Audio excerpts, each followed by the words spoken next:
20, 30 years. And they still can't think to assign a park to set up a camp.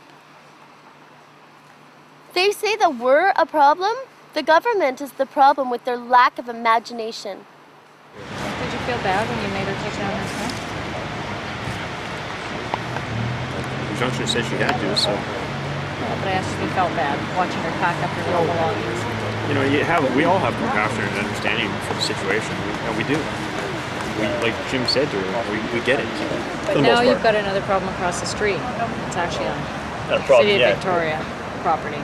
Well, that's a problem. The city's going to have to come down here and decide what they want to do about it, and if they don't like it, they'll have to call the police. Okay. And here we go. Here we go again.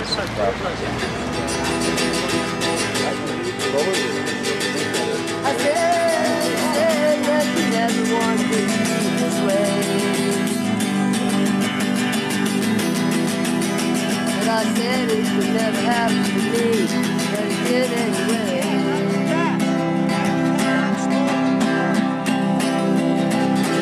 I said that you never want to be this way. And I said it could never happen to me, but it did anyway.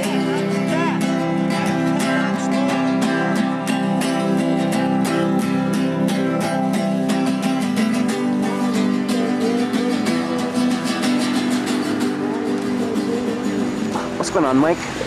We just had horses go by. Yeah, but is this some kind of bizarre Disneyland or something? Oh, this is Tent City, Victoria, BC.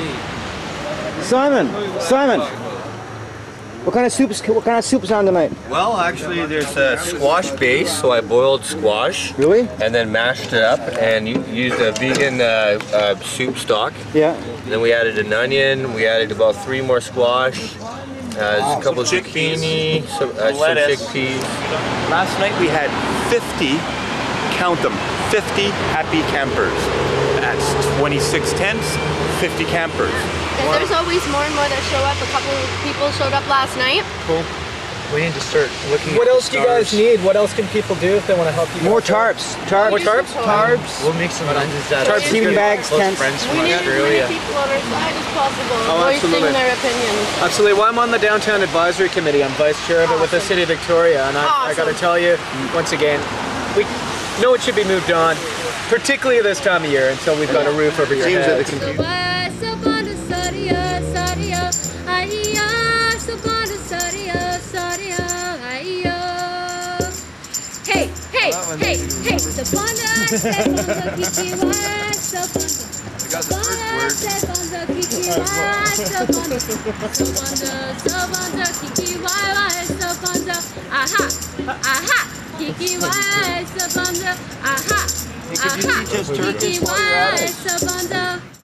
I'm now in charge of this location, and so I'm letting you know that if the tents remain here, they'll be seized, and they'll be seized.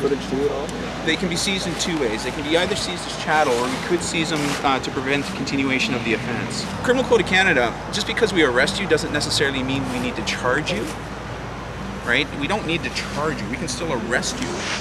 Okay, on Friday per se, it's going to happen, and I do get arrested because I refuse to move, and my chattel's taken with me, and I'm arrested. Is this going to be another glitch on my very small criminal record? Well, if you're convicted, it goes onto your criminal record. Would I be convicted? I don't know. That's up to the courts. Obstruction, disobeying a court order. What if we go to how this was before this all started, and we all go back to sleeping in bushes in the parks, like many of us, and in fact me particularly, were doing? When a police finds us, are they going to immediately charge us then? That's going to be up to discretion to let an officer to decide. But what you need to know is that if you move as a camp, as a group to another location, we are going to enforce. And if we split up, you'll leave us be?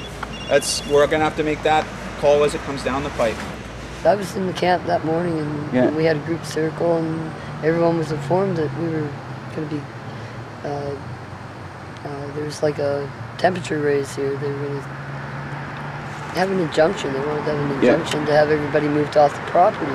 It is taking too much time, too much effort, and money on everybody. I'm the duty officer today, and there's an emergency situation with a bank robber, so just let me make one more call, and then you got my undivided attention. After the bank robber, after the bank robber. People seem to rob banks while the police are here. Yeah, they do.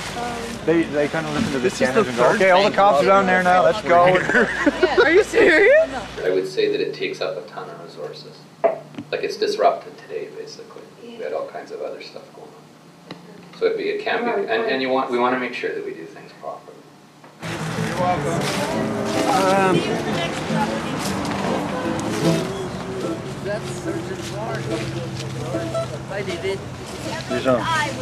So the other thing too, guys, just to be aware, like I mentioned last time I was here, we will be enforcing, if you move to another location, we'll be enforcing under the bylaw immediately. So we're not going to go through the injunction process again. So just so everybody's clear that if you move as a group to another location, we'll be enforcing immediately. Understood. Okay.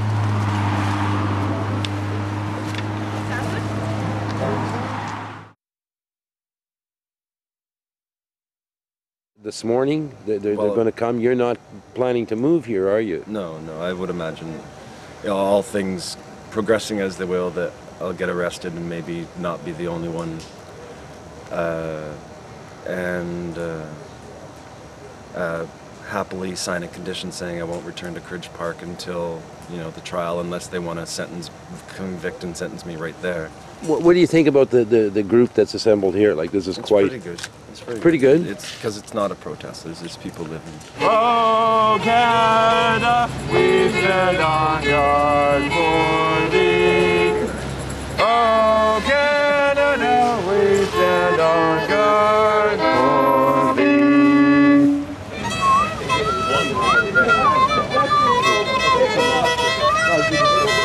Ta-da-dum, ta-dum.